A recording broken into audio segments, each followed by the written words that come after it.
Terima kasih Bapa Yahweh yang baik, Engkau sungguh dahsyat Tuhan dalam hidup kami. Terima kasih buat penyertaan-Mu, hari demi hari, bulan demi bulan telah kami lewati dengan baik, semua karena anugerah-Mu Tuhan.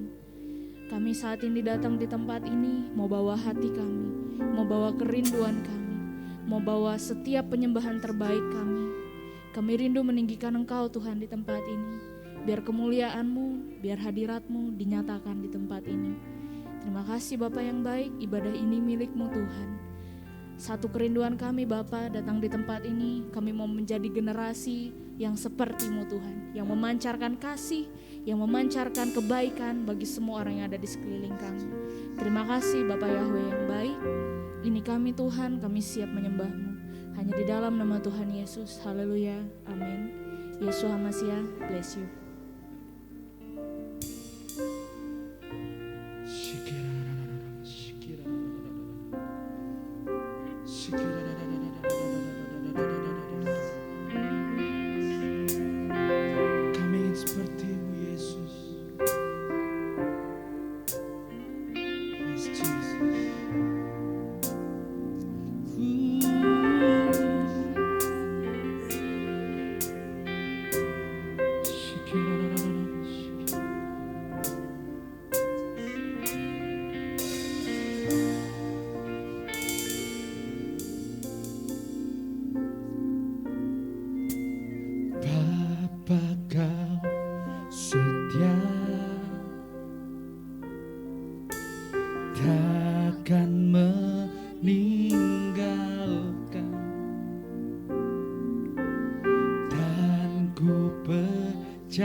shout to your name, O Lord Jesus. Lord, we lift up our hands to worship you, Lord Jesus.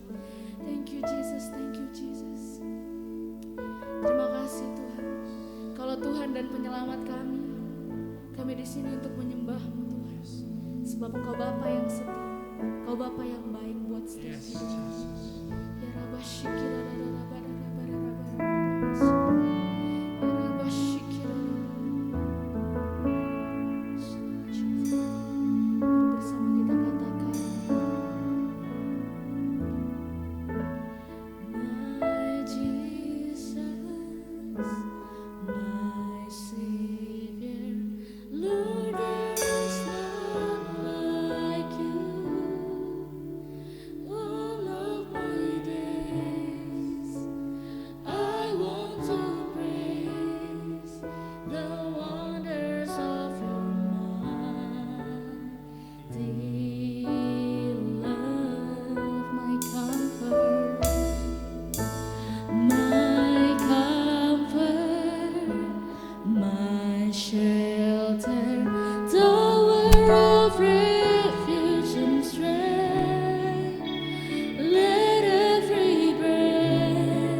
You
di tempat ini. Amin.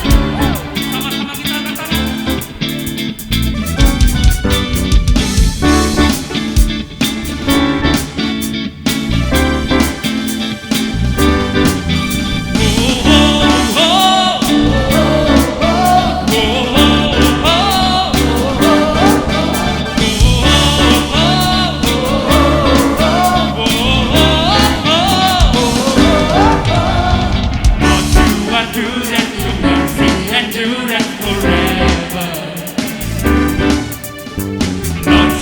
Good and your mercy endureth forever. People from every nation and tongue, from generation to generation, we worship you. Hallelujah, hallelujah, we worship you for who you are. We worship you.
Kita bersama-sama bersiap untuk memberikan yang terbaik buat Tuhan. Tuhan Yesus, terima anugerah-Mu dalam ibadah hari ini ya Tuhan. Kau berkarya dalam setiap kehidupan kami ya Tuhan. Kau menjagai setiap kami ya Tuhan. Tiba saatnya Tuhan kami memberikan yang terbaik dari kami untuk Engkau ya Tuhan. Kau memberikan yang terbaik karena Engkau terlebih dahulu mengasihi kami ya Tuhan. Dalam nama Tuhan Yesus kami siap memberikan yang terbaik. Amin.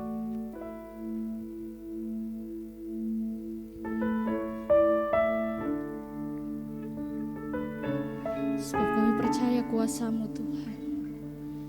Thank you Jesus. Kuasa firman-Mu pulihkan, bangkitkan imanku, salib-Mu bebas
kesembuhan ada bagiku karena-Mu, Yesus di pihakku.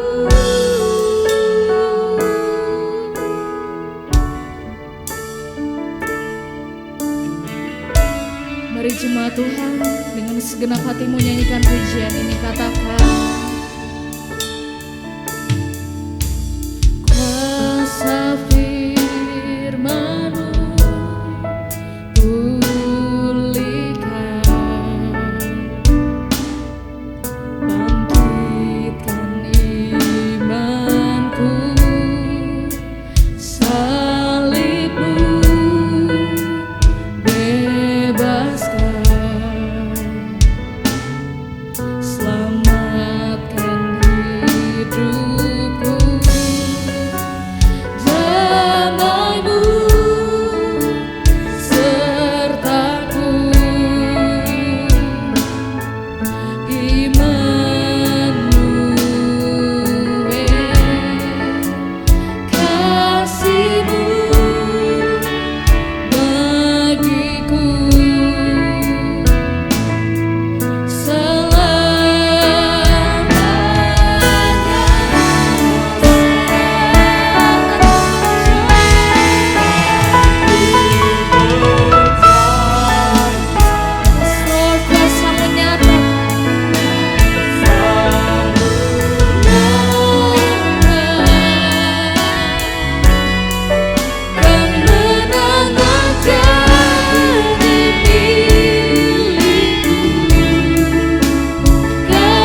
Mari dengan imanmu katakan,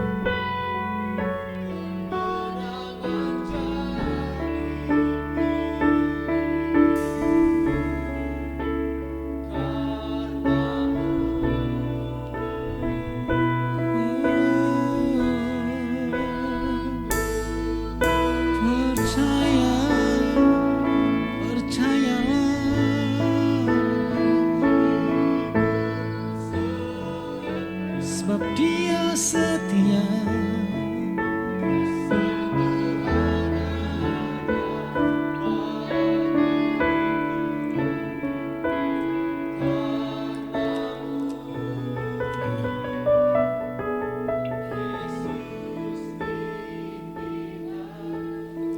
Mari kita masuk dalam perjamuan kudus. Setiap kita mengingat, setiap kita melakukan perjamuan kudus, kita mengingat bahwa Yesus telah menebus segala dosa dan pelanggaran kita, dan Dia memberikan ketenangan, kedamaian di tengah-tengah dunia yang alami ketakutan. Baik yang ada di rumah, sama-sama melakukan perjamuan kudus, yang bergabung melalui Zoom, mari sama-sama terlibat dalam sakramen perjamuan kudus. Fokus kepada karya Yesus, percaya mujizat terjadi. Dan Yesus berkata, inilah tubuhku yang telah dipecah-pecahkan untuk kesembuhan segala sakit penyakitmu. Terimalah dengan iman dalam nama Yesus. Mari makan bersama-sama.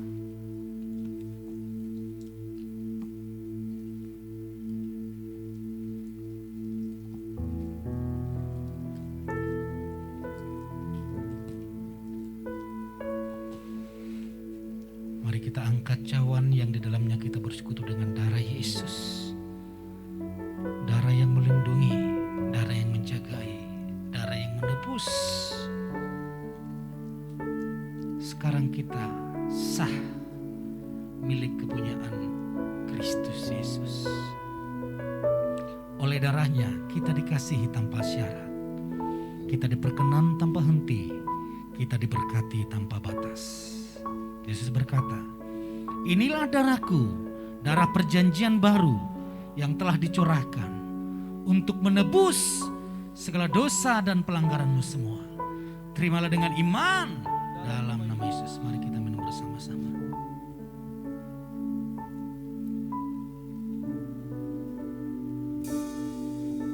Mari sembah Tuhan, naikkan syukurmu kepada Tuhan. Memasuki bulan September, walau keadaan sedang kurang baik, tapi tetaplah menyembah Tuhan.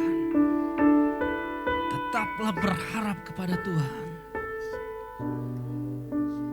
Syakatakarala barala.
pemulihan, ada pertolongan, ada mujizat.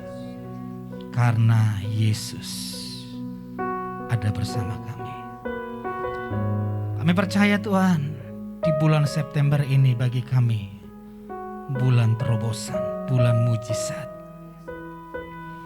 Dan sementara kami mendengarkan firman-Mu, dengan iman kami percaya mujizat terjadi dalam hidup kami. Kami sambut firman-Mu dalam nama Tuhan Yesus Kristus. Sama-sama kita katakan amin. Tepuk tangan bagi Tuhan kita. Silakan jemaat Tuhan. Wah. Puji nama Tuhan. Saudara, bulan ini temanya tentang pemulihan generation atau generasi. Kalau kita lihat semua yang melayani di mimbar ini adalah generasi penerus, generasi yang benar-benar dipersiapkan, saudara. Jadi bisa saya katakan pelayan mimbarnya cukup sehat karena benar-benar generasi yang melayani, sementara di luar sana mereka lebih memilih jalan-jalan, main-main. Tapi anak-anak Tuhan di tempat ini, masa mudanya, masa anak-anaknya, mereka melayani Tuhan. Orang yang melayani Tuhan pasti ada perbedaan. Oleh sebab itu, bulan September ini, pemulihan tentang generasi, saya rindu ada anak-anak kita, anak-anak muda yang muncul berkhotbah di tempat ini. Bahkan nanti minggu keempat, saudara, itu khusus anak muda kita berikan kesempatan untuk menyampaikan firman Tuhan. Dan hari ini saya kasih kesempatan 5 menit dari generasi kita, anak muda, untuk menyampaikan apa yang sudah Tuhan kerjakan dalam hidupnya. Saya berikan ke Hanjaya, tepuk tangan. Ini tadi yang bukan yang WL ya, karena kembar. Yang WL yang mana? Yang WL. Nah, di belakang itu kembarannya. Cuman beda berapa menit gitu aja usianya.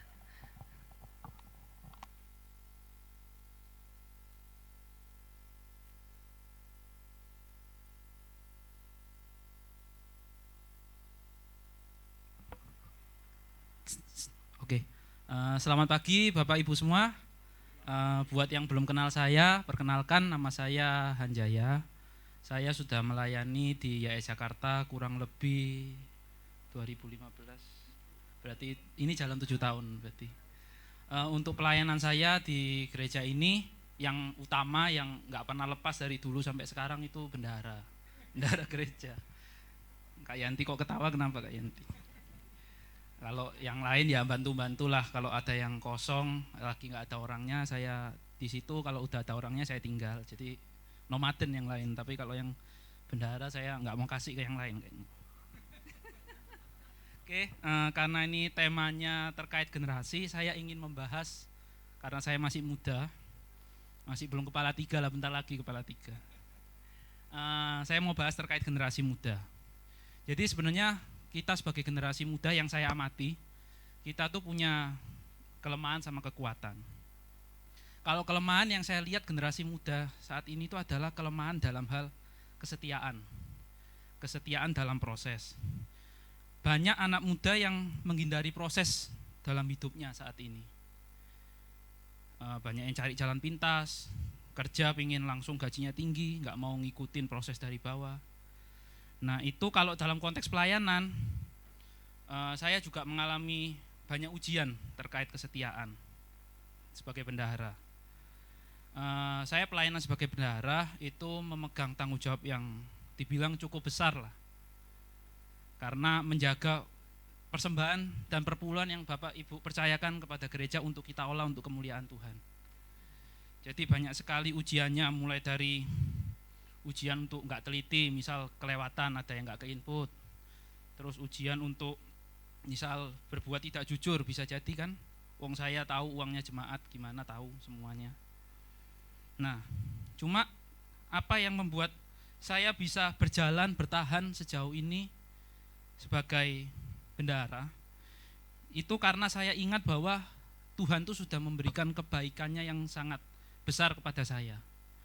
Mulai saya ini bukan dari Jakarta, saya ini dari Malang merantau ke Jakarta. Begitu banyak penyertaan Tuhan yang saya alami di tempat ini. Saya percaya bahwa ketika kita setia untuk memberikan yang terbaik kepada pelayanan yang sudah Tuhan percayakan kepada kita percaya setiap jalan yang kita lalui itu pasti akan Tuhan sertai.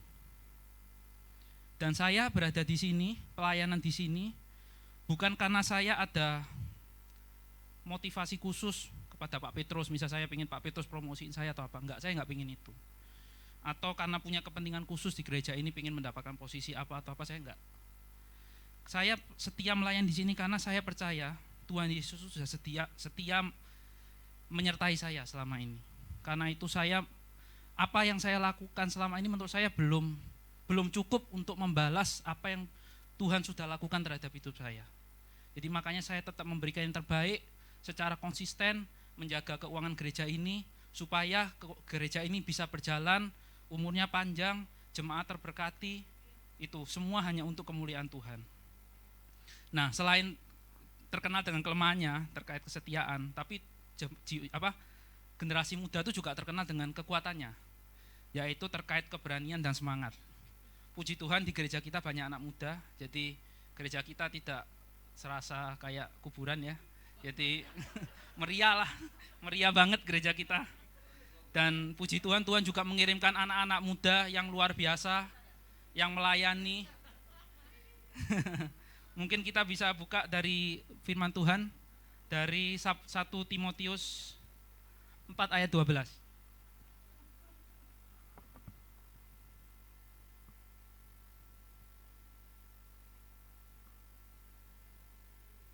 Oh iya, oke.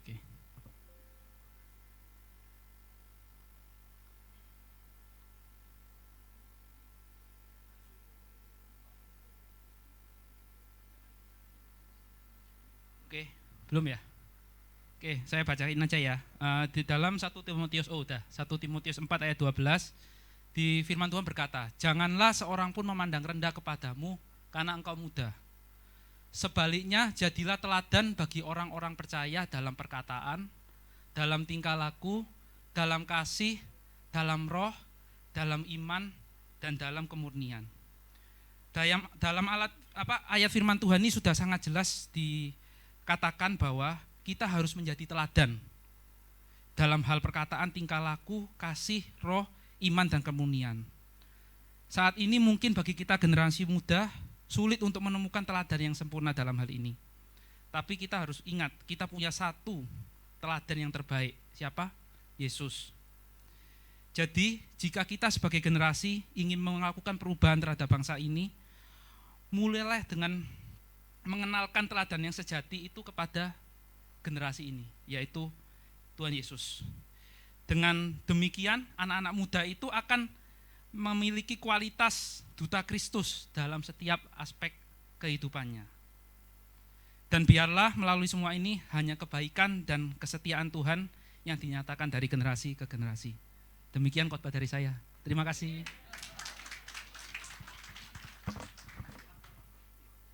Dingin tangannya. Puji Tuhan, lumayan dingin tangannya.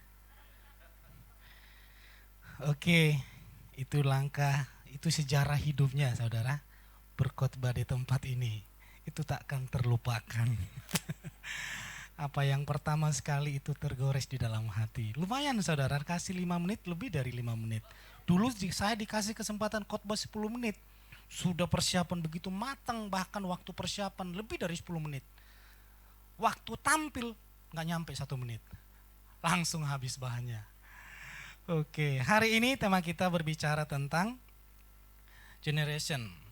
Itu tema besarnya. Saya ambil judulnya dari tema besar ini tentang Yosua Generation. Atau kalau Yosua dalam bahasa Ibraninya Yehosua, itu Tuhan yang menolong, Tuhan yang menyelamatkan. Jadi generasi penolong, generasi yang menyelamatkan. Saudara tahu bahwa kekristenan pertama sekali disebut di dunia ini itu di Antioquia. Antiokhia di zaman pelayanannya Rasul Paulus yang sekarang disebut Turki. Nah, zaman Rasul Paulus dan generasi di bawahnya Paulus, Turki bisa dikatakan itu 90% lebih jadi Kristen.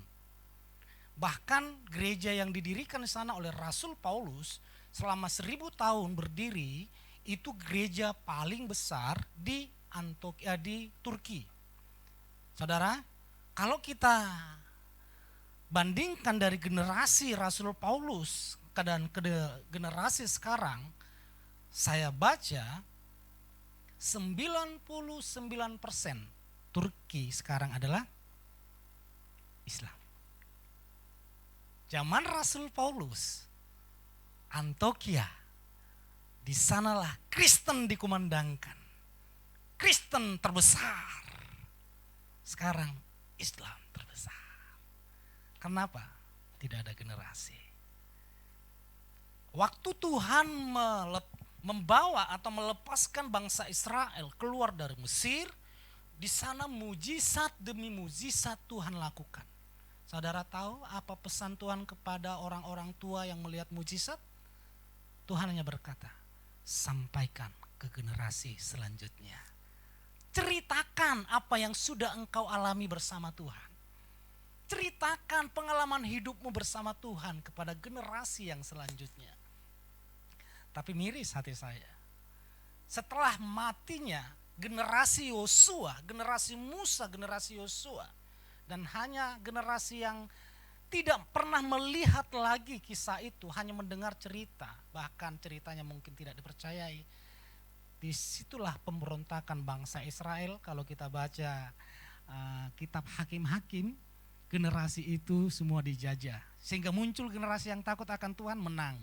Muncul generasi yang tidak mengenal Tuhan, kalah. Oleh sebab itu, generasi hari ini adalah generasi yang Tuhan rindukan. Karena di mana generasi dipersiapkan, sesungguhnya kita sedang membuka jalan atau tempat bagi kuasa Tuhan berkarya di sana. Jika tidak ada generasi yang dipersiapkan, maka kita sedang menutup pintu bagi Tuhan berkarya.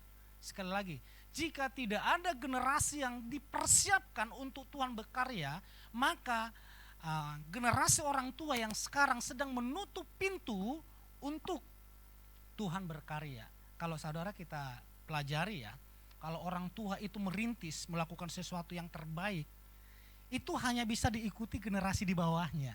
Contoh seperti keluarga Pak Erwin, dia hanya bisa mengikuti atau melanjutkan karir yang lebih baik di bawahnya. Tapi nanti cucu cicitnya itu belum tahu seperti apa, belum jelas. Sehingga perlu terus penanaman iman, penanaman pengenalan akan Tuhan kepada generasi-generasi selanjutnya. Bahkan para pembisnismen yang sudah kaya raya, sukses, dia berkata, hanya sampai ke 2 generasi, 3 bahkan 4 ke generasi, biasanya ini generasi penghancur. Perusak apa yang sudah dibangun oleh kakeknya atau perintisnya. Kita rindu, ya sini generasi selanjutnya semakin berkembang, semakin maju, semakin diberkati, semakin memuliakan nama Tuhan. Katakan amin. Apa yang dimaksud dengan generasi Yosua, generasi penyelamat, generasi penolong itu? Mari kita baca di Bilangan 14 ayat yang ke-7. Sama-sama kita baca, 1, 2, 3. Negeri yang telah kami lewati untuk mengintainya adalah negeri yang luar biasa baiknya. Jika Yahweh berkenan kepada kita, maka dia akan membawa kita masuk ke dalam negeri itu dan memberikannya kepada kita, negeri yang berlimpah-limpah susu dan madunya. Ini ceritanya Musa mengutus ke-12 pengintai. Dari poin ini kita ambil, dari pembacaan ini kita ambil poinnya adalah, jadi generasi Yosua adalah generasi yang memiliki langkah iman untuk menggapai visi. Saudara melihat ke-12 pengintai ini sama-sama punya visi dari Tuhan. Sama-sama punya impian ke depan. Sama-sama ingin memasuki tanah perjanjian.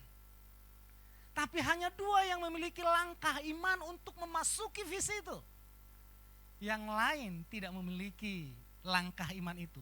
Cuman berhayal saja, cuman mengingat-ingat saja, andai kata, andai saja saya bisa masuk, saya bisa tinggal di sana, andai saja, oh andai saja. Tapi langkah iman bukan andai saja, tapi dia bergerak menerobos dengan kekuatan Tuhan. Langkah iman inilah yang saya sebut adalah orang yang optimis. Orang yang optimis adalah orang yang melihat kesempatan di tengah kesempitan. Sekali lagi, orang yang optimis adalah orang yang selalu dapat melihat kesempatan di tengah kesempitan. Sebaliknya pesimis. Kalau kemarin kita vokal grup itu grup apa Pak Erwin? Grup optimis Pak ya? Untung grup optimis. Coba grup pesimis.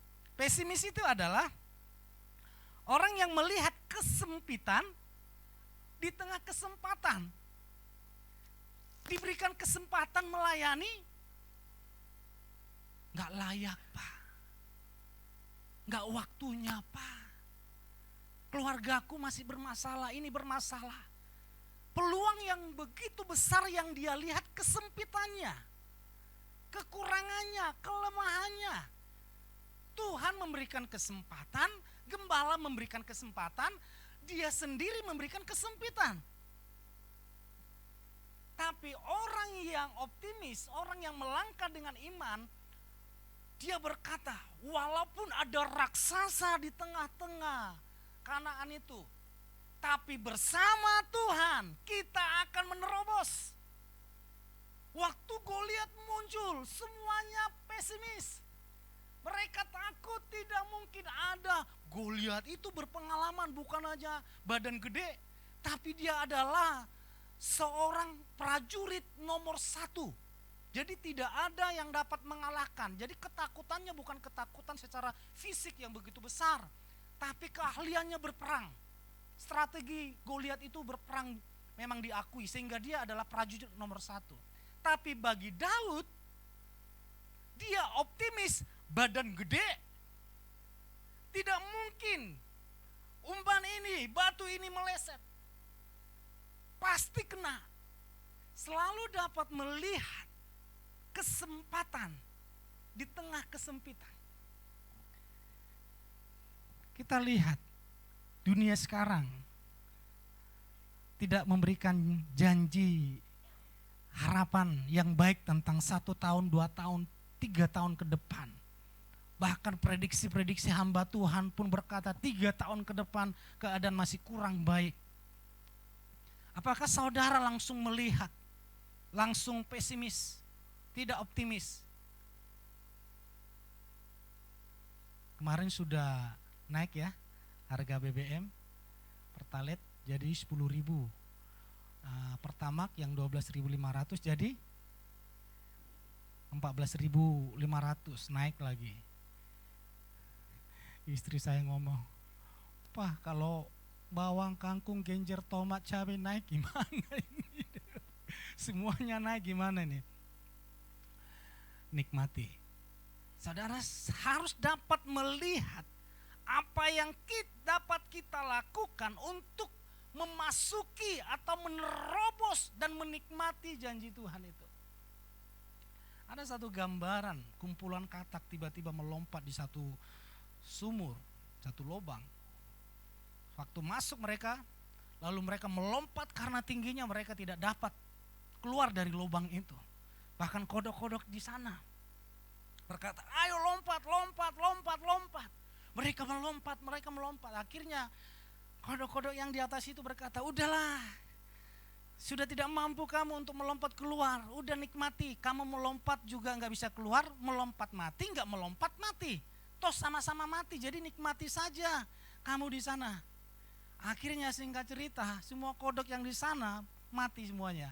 Hanya satu kodok yang bisa keluar dari lubang itu. Dia melompat dan tiba saatnya dia melompat dan akhirnya keluar dari lubang itu. Lalu kodok-kodok di sampingnya bertanya, "Kok kamu bisa? Kok hanya kamu bisa yang keluar dari lubang itu, dari persoalan itu?" Ternyata selidik punya selidik. Padahal kodok-kodok yang di luar ini sudah menghakimi, udah nikmati aja. Kamu melompat toh juga nggak bisa mati, kamu nggak melompat juga mati, jadi melompat nggak melompat sama aja mati saja.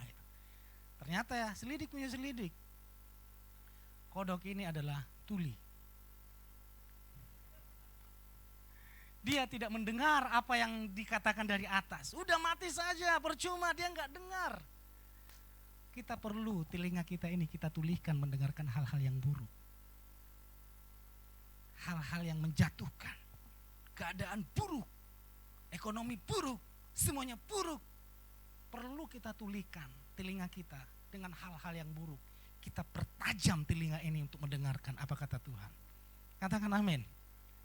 Karena kesempatan bagi manusia itu kesempatan bagi Yesus, bagi Tuhan untuk menyatakan kuasanya. Paulus berkata, di dalam kelemahankulah, di dalam kekurangankulah, di dalam ketidakmampuankulah, di sana aku melihat kuasa Tuhan bekerja. Amin. Seorang pakar, para pakar, bahkan para peneliti berkata, seekor kumbang itu kan badannya gede, sayapnya tipis. Para peneliti berkata, kumbang itu tidak bakalan bisa terbang. Yang bisa terbang itu kayak nyamuk, kayak lalat, karena badannya kecil, sayapnya tipis, masih seimbang. Tapi kumbang itu badannya gede, sayapnya tipis, tidak seimbang. Tapi faktanya kumbang bisa terbang. Kenapa bisa terbang? Karena dia tidak mau mendengar apa kata prediksi manusia. Dia tidak mau mendengar apa kata peneliti. Dia tidak mau mendengar apa kata para ahli. Dia hanya belajar terbang saja, terbang. Mungkin waktu belajar terbang jatuh bangun, jatuh bangun, jatuh bangun, jatuh bangun. Dia lakukan, dia tahu, dia terbang terus. Next. Sehingga langkah iman tidak membutuhkan apa kata pakar, apa kata ahli, apa kata peneliti. Cukup dengar apa kata Yesus. Berapa kali Thomas Alva Edison gagal. Mungkin keluarga besar pun sudah berkata, udahlah, selesailah. Atau saudara yang bermasalah di dalam rumah tangga sudah berkata, udahlah, cerailah. Udah, memang itu istri yang gak benar, suami yang gak benar. Kalau dilanjutkan pernikahanmu suram. Tidak ada kebahagiaan.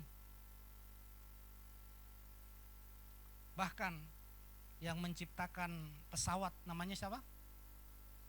Wright bersaudara. Berapa kali gagal. Bahkan ada hamba Tuhan yang berkata, Wright, burung punya sayap Tuhan ciptakan, memang Tuhan mau burung itu untuk terbang.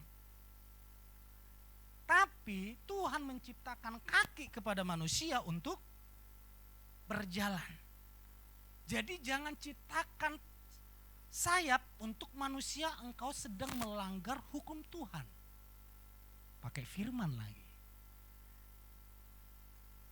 Kadang banyak orang yang menjatuhkan semangat saudara dengan firman. Bahkan iblis pun menjatuhkan Yesus dengan firman.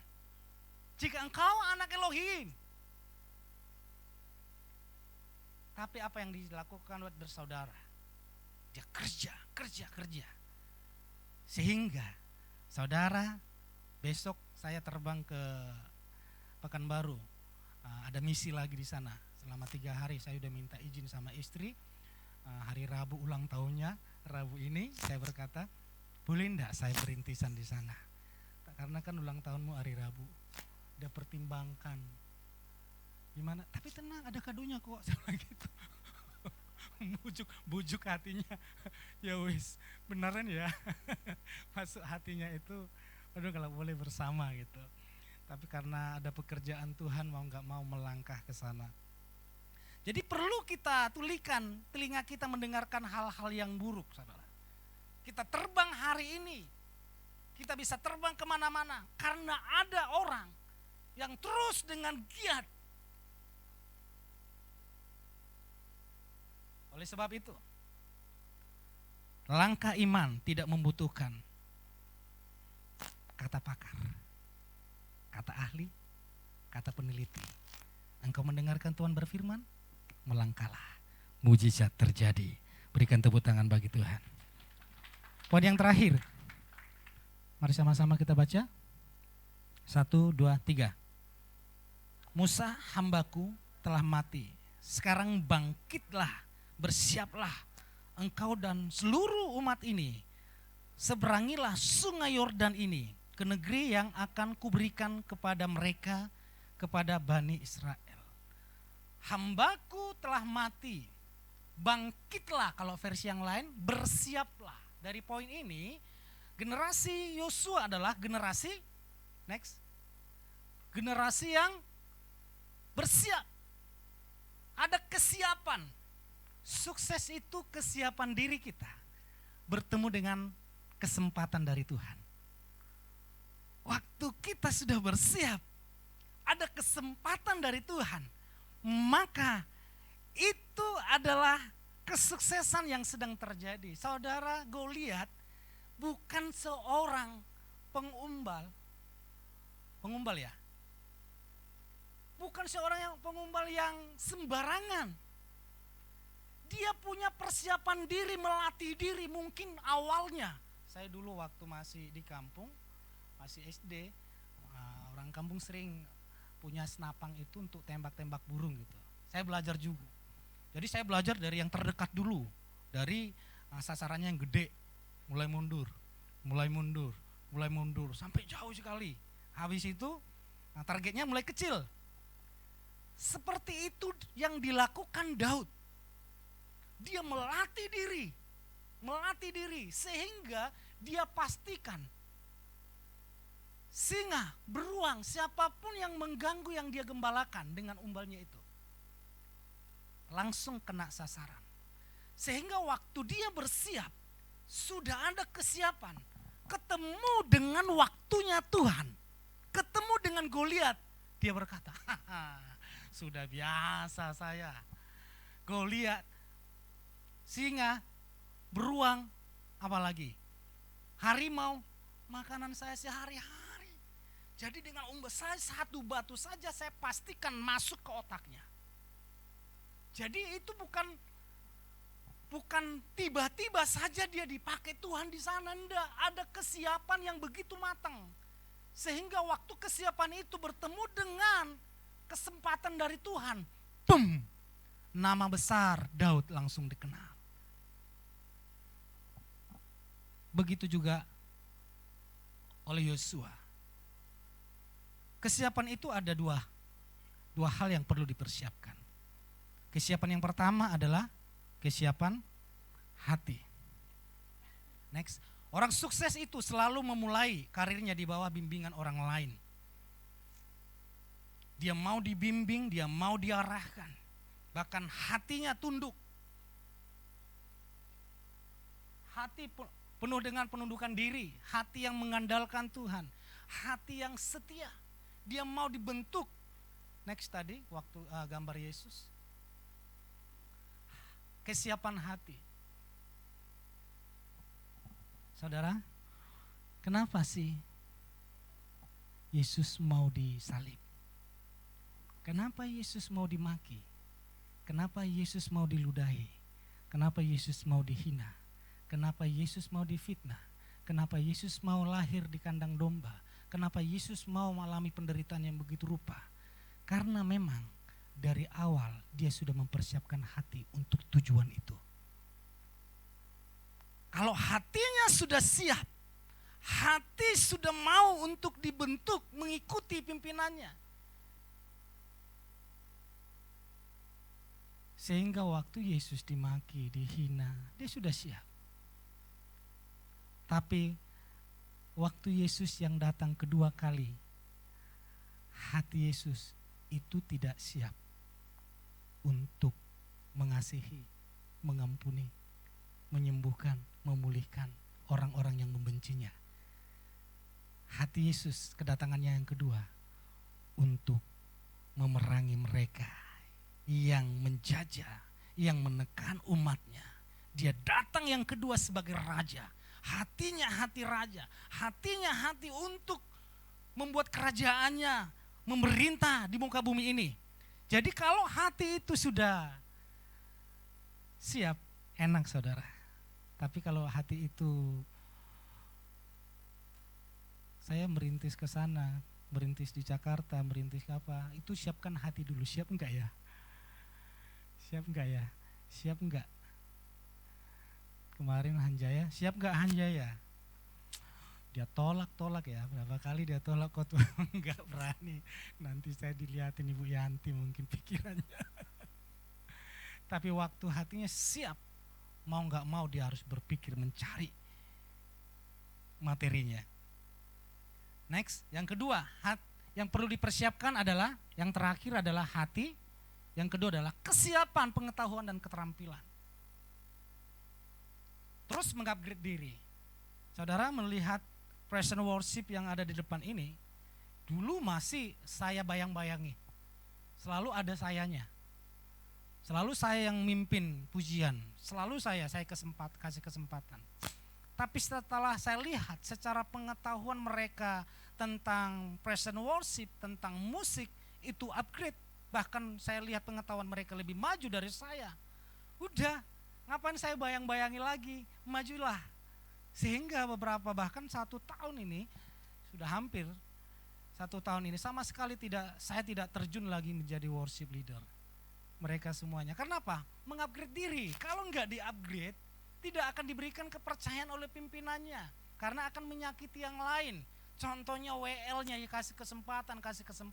Saya kasih kesempatan tapi dia WL dan false gitu.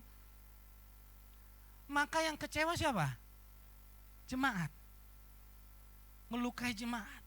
Tapi waktu mengupgrade diri banyak yang diberkati. Yosua terus mengupgrade diri. Bagaimana secara skill di dalam tentara dia mengupgrade diri. Secara pengetahuan dia mengupgrade diri. Terus orang Kristen, anak Tuhan, tidak untuk bermalas-malasan, katakan amin. Terus puji Tuhan, Pak Roni kemarin didaftarkan Pak ya, sekolah STT loh saudara. Aduh, usianya sudah 60 tahun. 60 tahun. Karena saya berjuang gimana supaya Pak Roni nanti targetnya saya, ini saya kasih ke Pak Roni bisa mengajar jadi dosennya Bisandri gitu. Sehingga targetnya saya bukan dia memulai dari S1 karena dia sudah punya S2 ya. Nah, sertifikatnya itu sekarang sudah sampai ke Jakarta, sedang di mereka tinggal menunggu keputusan mengupgrade diri. Sehingga waktu dikasih kesempatan oleh Tuhan ketemu dengan persiapan yang sudah matang, maka kesempatan itu tidak berhenti di momen itu, tapi terus berkelanjutan, sehingga ada pekerjaan Tuhan yang lebih besar.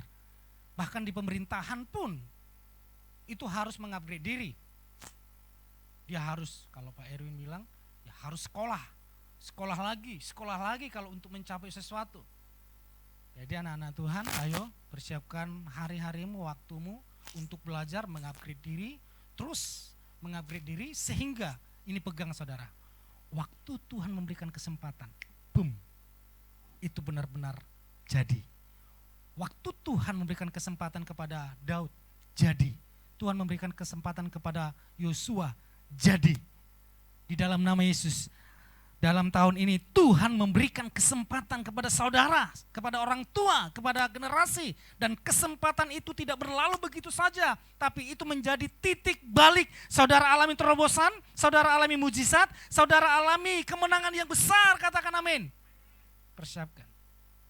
Kesimpulannya adalah, sama-sama kita baca, 1, 2, 3. Generasi Yosua memiliki langkah iman untuk menggapai visi dengan mempersiapkan hati, pengetahuan, keterampilan di dalam Yesus Kristus Tuhan. Tepuk tangan buat Tuhan kita. Pemain musik boleh maju ke depan. Jemaat Tuhan boleh bangkit berdiri.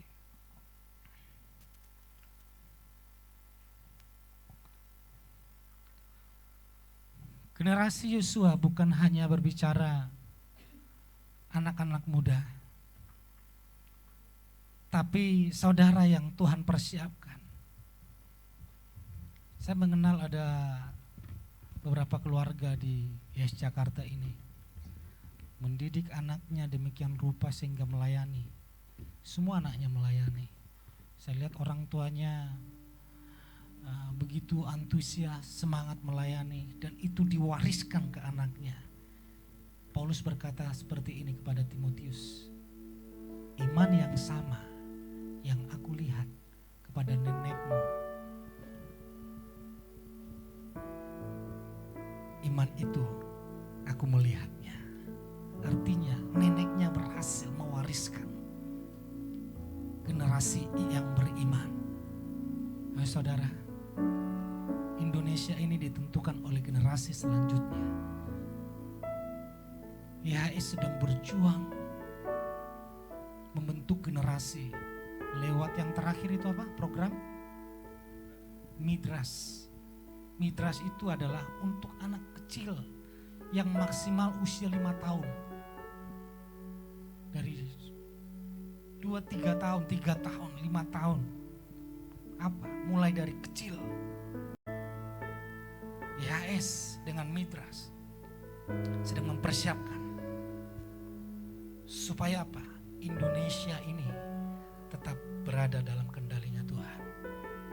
Dari mana? Dari generasi mereka sukses dalam regenerasi. Dalam nama Yesus, saudara sukses di dalam regenerasi. Generasi anak-anakmu, anak-anak yang sukses di dalam Tuhan Yesus. Mari buka hatimu, buka tanganmu menyembah Tuhan.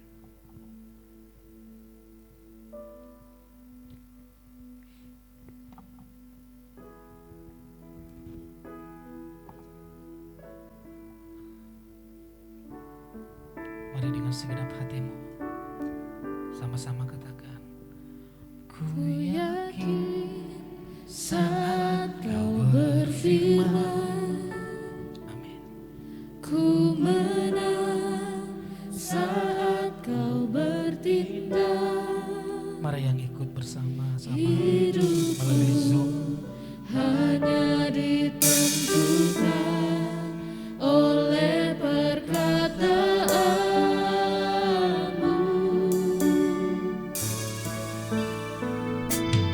Ku aman karena kau menjaga.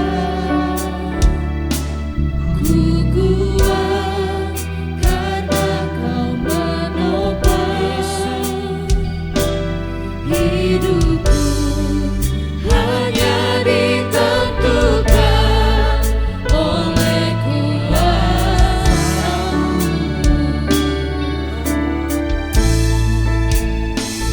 Bagi Tuhan tak ada yang mustahil. Bagi Tuhan tak ada yang tak mungkin. Mujizatnya disediakan bagiku. Ku diangkat dan diberikannya. Sama-sama katakan, bagi Tuhan. Bagi Tuhan tak ada yang mustahil. Bagi Tuhan tak ada yang tak mungkin. Mujizatnya disediakan bagiku. Ku diangkat dan diberikannya. Seperti biasa setiap awal bulan di minggu pertama ada pengurapan. Hari ini pengurapan generasi. Walaupun saudara orang tua, saudara perlu supaya saudara juga di rumah mengurapi anak-anakmu. Minimal generasi kita, generasi yang membawa kegerakan Tuhan. Dan generasi yang membawa kegerakan Tuhan ini dilanjutkan kepada anak-anak. Mari para pelayan Tuhan, terimalah pengurapan, pemulihan, kesembuhan generasi. Di dalam nama Yesus.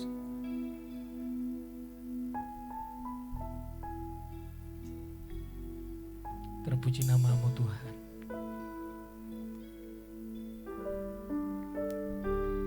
Yesus, Kau segalanya bagiku, Tuhan dan Rajaku.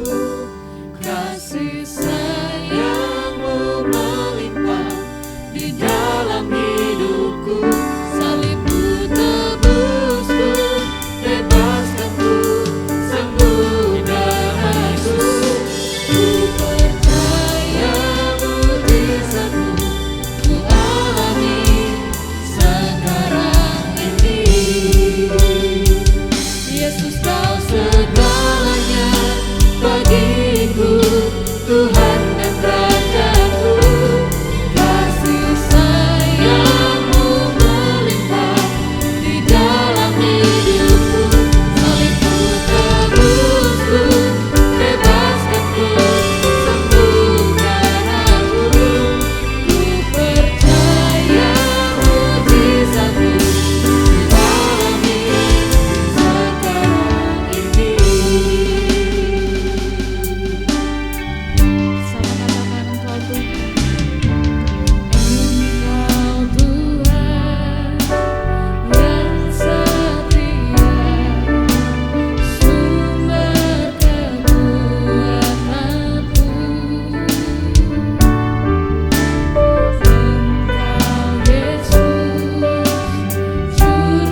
Tuhan dan Rajaku, kasih sayang-Mu melimpah di dalam hidupku.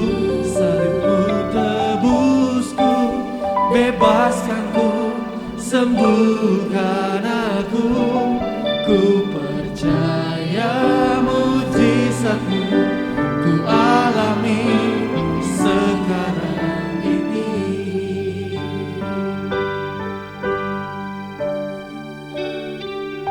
Yesus, Kau segalanya bagiku, Tuhan dan Rajaku. Kasih sayang-Mu melimpah di dalam hidupku.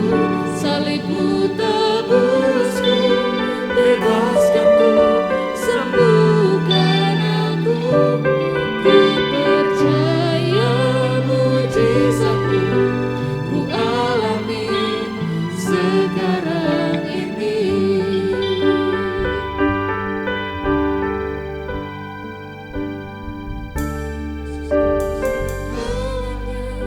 Bagiku, Tuhan dan Rajaku.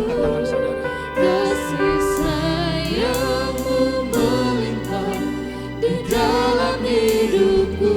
Salib-Mu tebusku, bebaskanku, sembuhkan aku.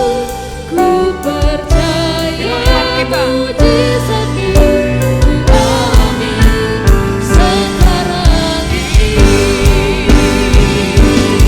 Di dalam nama Yesus, Yesus, Kau segalanya yang ada di rumah, bagiku, Engkau terima pengurapan. Tuhan dan Yang ada di Rajaku. lapas, terima pengurapan Tuhan. Keluarga Pak Lukito, terima pengurapan Tuhan. Keluarga Ibu Fani, terima pengurapan dari Tuhan Yesus. Keluarga Jonathan, terima pengurapan. Natali, terima pengurapan Ibu Natali. Dr. Johannes, terima pengurapan. Sekali lagi katakan, Yesus. Yesus. Generasi ini, Yesus segalanya.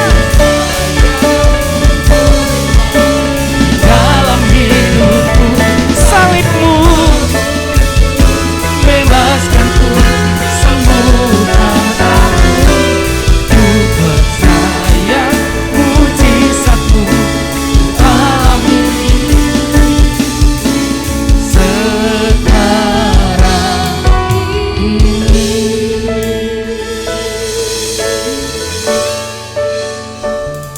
saudara, kita akan masuk dalam persembahan persepuluhan. Puji Tuhan, di dalam Zoom kita terkoneksi dengan keluarga kita yang ada di lapas Cibinong, dan ada rekan baru pertama kali bergabung saudara dengan Jonathan dari Jerman. Salam Jonathan, pingin sekali beribadah bersama kita. Dan ada yang dari Makassar, puji Tuhan. Ada Ibu Natali. Jadi semua karena kebaikan Tuhan. Kita akan memberikan persembahan persepuluhan. Kita memberi karena hati kita percaya akan firman. Kita memberi bukan berdasarkan hati, tapi kita memberi berdasarkan firman Tuhan.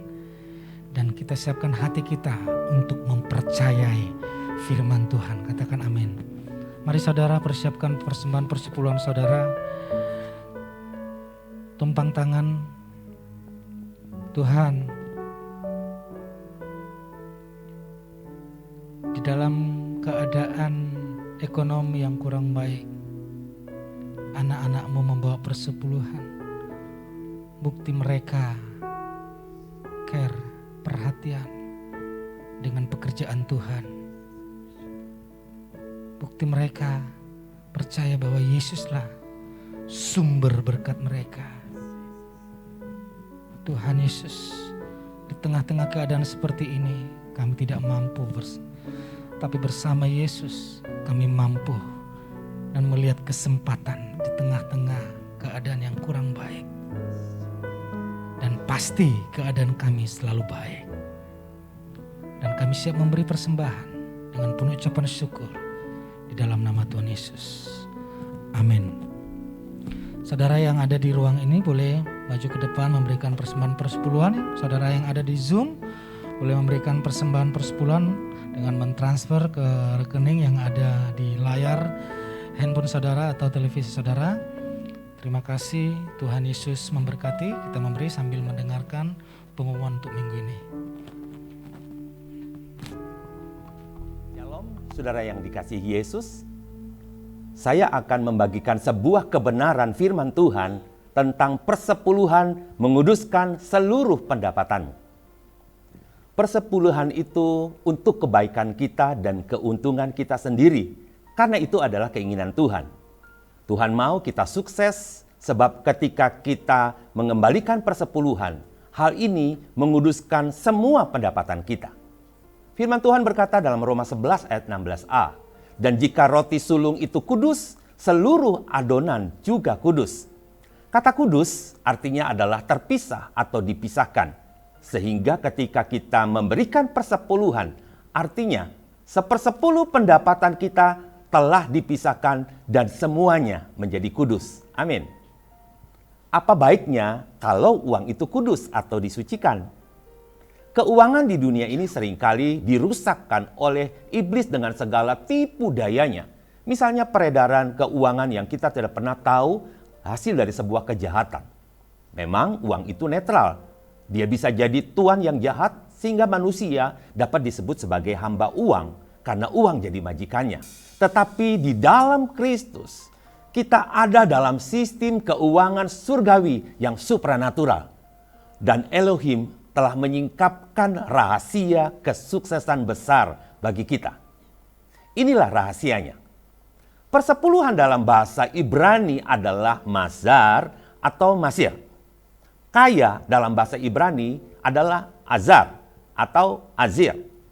Jadi, rahasia kesuksesan, kekayaan, kemakmuran dari Elohim terkandung di dalam persepuluhan. 1/10 yang kudus dipisahkan untuk dikembalikan kepada Tuhan.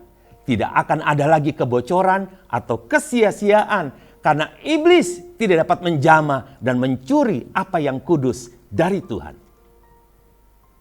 Mari ambil langkah iman di dalam sistem keuangan surga supranatural, yaitu dengan mengembalikan 1/10 menjadi milik Tuhan yang kudus. Sebab sebagai sebuah tanda bahwa 90% keuangan kita lainnya sudah dipisahkan dari sistem dunia di bawah sistem iblis, dan iblis tidak lagi dapat mencurinya dari kita. Persiapkan persembahan persepuluhan saudara. Amplop pegang di tangan kiri dan tangan kanan Anda tumpangkan di atas amplop. Mari kita berdoa. Bapa Yahweh di dalam Yesus Kristus Tuhan, terima kasih untuk berkat-berkat-Mu. Hari ini anak-anak-Mu mengembalikan persepuluhan milik-Mu dan kami percaya semua telah dikuduskan. Sehingga setiap berkat-berkat yang kami terima adalah berkat anugerah dari surgawi di dalam Yesus Kristus Tuhan. Terima kasih untuk berkat-Mu. Kami berdoa juga buat anak-anak-Mu yang tidak sempat membawa persepuluhan pada hari ini. Biarlah Tuhan membuka jalan mereka agar mereka memiliki berkat-berkat Tuhan yang berlimpah dan mereka dapat mengembalikan persepuluhan milik-Mu dengan penuh sukacita. Terima kasih untuk berkat-Mu. Seluruh berkat kami telah dikuduskan dengan penuh sukacita. Kami berdoa di dalam nama Tuhan Yesus Kristus. Amin. Sebab Alkitab berkata di bawah kolong langit ini tidak ada nama yang diberikan kepada manusia yang olehnya manusia selamat kecuali di dalam nama Tuhan Yesus Kristus. Letakkan itu di dalam hatimu bahwa ketika engkau percaya kepada Tuhan sebagai Tuhan dan Juru Selamat dan engkau melakukan firman-Nya, hidup di dalam kebenarannya, jalanmu sudah benar untuk masuk ke dalam kerajaan surga.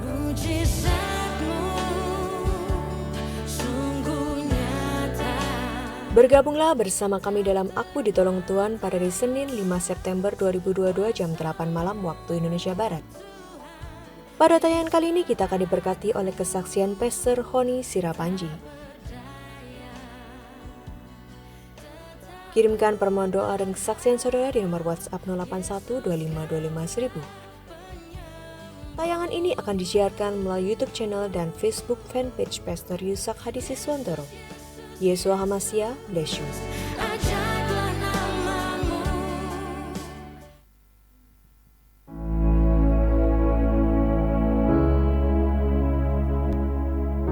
Pujian Kota Perlindungan ini kita tulisnya itu pas lagi awal-awal pandemi, dan saya percaya banyak banget 2 tahun, 3 tahun berjalan 3 tahun pandemi ini, bagaimana mungkin kita ada kehilangan seseorang, kehilangan keluarga kita, kehilangan saudara kita, kehilangan teman kita. Tetapi di saat pandemi itu benar-benar dalam hati berkata bahwa Tuhan, Kau adalah kota perlindunganku, Kau adalah batu kekuatanku, tempatku berteduh, dan aku tidak akan takut karena You are my rock, God. Kau Tuhan yang terutama,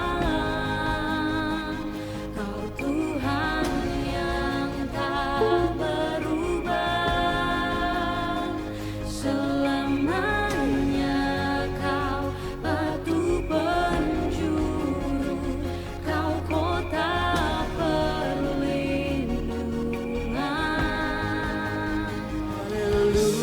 Hallelujah, hallelujah to the King, to the Lord of Lords. Hallelujah, hallelujah to the one who is to come.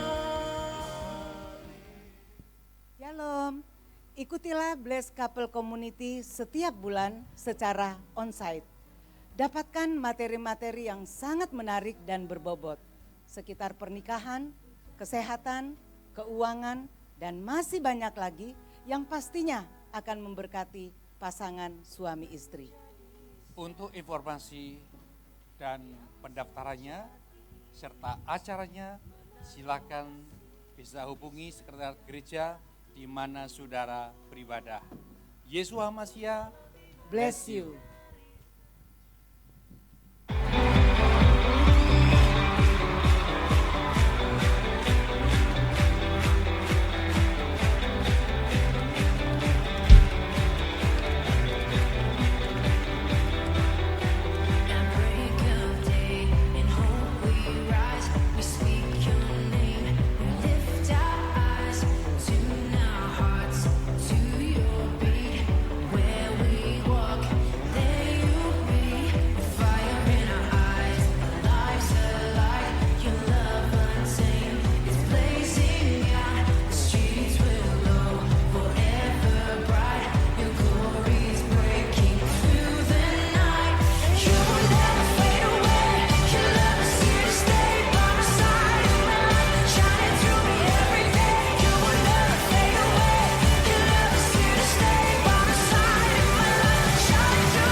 Oke, boleh dinyalain dulu lampunya. Oke, saya rindu mau menyapa untuk Bapak Ibu yang pertama kali datang di gereja ini, boleh angkat tangan? Oke, 1, 2, boleh bangkit berdiri dong, sebentar. Oke, terima kasih sudah hadir di ibadah kita di IAS Jakarta. Kami undang selalu Bapak Ibu untuk selalu hadir di ibadah kita. Ibadah kita ada di jam 10 pagi dan jam 2 siang ya Pak Petrus, jam 2 siang. Kita bersama-sama beribadah karena kita adalah satu keluarga. Terima kasih, boleh silakan tutup kembali. Terus saya juga ingin mengundang untuk Bapak Ibu semua yang belum melayani.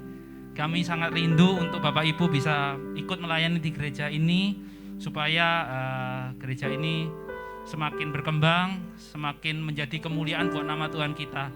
Ada banyak pelayanan di sini, multimedia juga kurang orang ya. Multimedia kurang orang ya. Terus PAW gimana? Cukup. Oke, tapi masih bisa kalau mau pelayan di PAW juga bisa. Nah, kita juga ini lagi buka pos pelayanan baru namanya Tim Hospitality.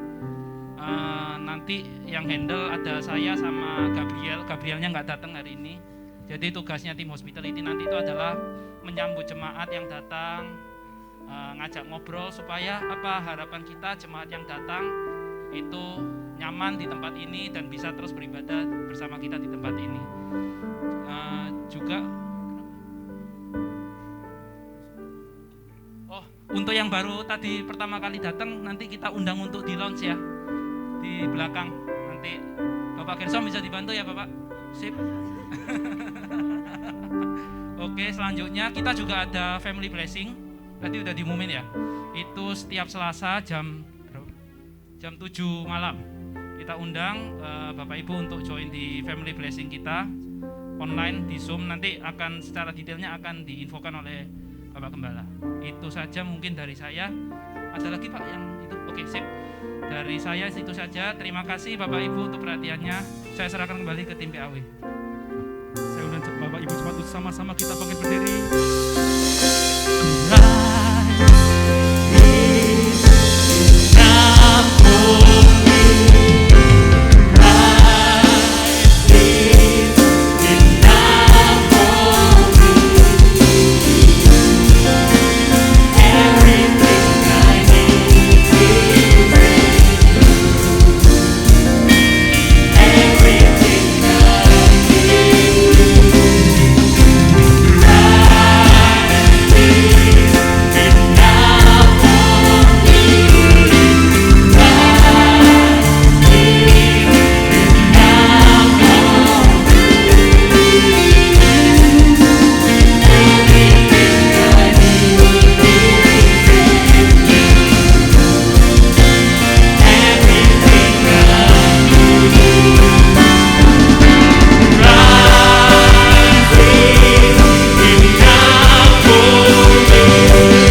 berdoa untuk anak-anakmu yang ada di lapas, di dalam nama Yesus. Keluarga Ibu Fani, di dalam nama Yesus. Bapak Yonatan, di dalam nama Yesus. Keluarga Ibu Natali, keluarga Dr. Yohanes, semua yang bergabung di Zoom, Tuhan berkati mereka berlimpah-limpah. Sebagaimana Engkau memberkati kami di tempat ini, berkat yang sama turun atas mereka. Di dalam nama Tuhan Yesus Kristus, mari kita tengadahkan wajah kita, kita angkat tangan kita tinggi-tinggi kepada Tuhan Yesus. Jemaat Tuhan, pulanglah dengan membawa dan menikmati segala berkat dari Bapa Yahweh. Di dalam nama Tuhan Yesus Kristus, dan persekutuan yang manis dengan Roh Kudus memberkati kita hari ini sampai selama-lamanya. Generasimu, generasi yang diberkati, dan generasi selanjutnya, generasi yang diberkati. Di dalam nama Tuhan Yesus, keluargamu diberkati, keluargamu dipelihara, pekerjaanmu diberkati, engkau sukses dalam karir, engkau sukses dalam pekerjaan. Berkat di dalam nama Tuhan Yesus Kristus. Yang percaya diberkati